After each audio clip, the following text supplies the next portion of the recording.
Pretty amazing. On the Health Watch tonight, imagine receiving 2 life-saving organ transplants 3 years apart to the day. It's this day, October 19th. Incredible. Dr. Mallika Marshall introduces us to a Vermont man who's tempted fate more than once and says he's lucky to be alive. Sorry if I get emotional because it changed my life. Clay Palmer was living a happy life with a family, a home, and a job he loved, when all of a sudden, while out hunting, he was stopped in his tracks. I felt like my heart was jumping out of my chest, and it brought me to my knees. At that point, I knew I was in trouble. Through sheer grit, he got himself to an ER, where a doctor confirmed what he suspected, a heart attack. He was only 29 years old. I said, please don't let me die. Doctor saved his life, but the damage caught up to him 24 years later when his heart began to misfire. A defibrillator was implanted in his chest, which would periodically shock his heart back into normal rhythm. But one night, it just kept firing. So I said, honey, call an ambulance, because I'm not going to be here long. I died in my living room.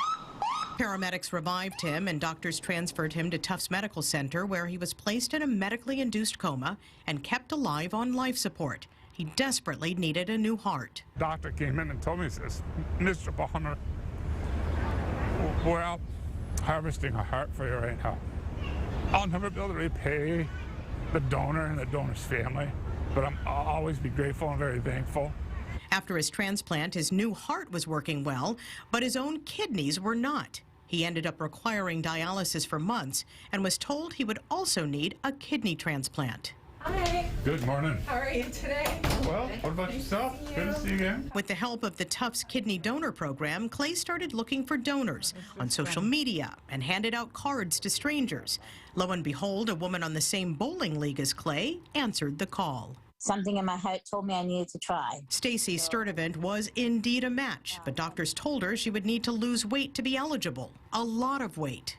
I'm 52 years old. You want me at a weight that I used to be in high school? That was 30 some odd years ago. But she did it, dropping 83 pounds over the course of a year.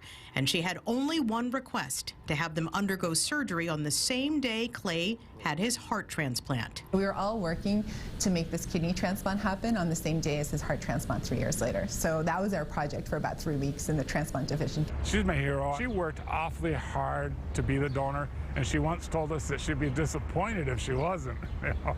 So we're like, oh, I hope this works for her. If I could, I would do it again. But of course, I only have one kidney. You can't give your other kidney up. Now, after 2 organ transplants, Clay is back to enjoying life the way he used to. I'm doing stuff I haven't done for 25 years. I'm here to tell you, it's the beginning of a fruitful life down the road. All right, donating a kidney has become incredibly safe, yet about 90,000 patients are on the wait list and most will not receive one.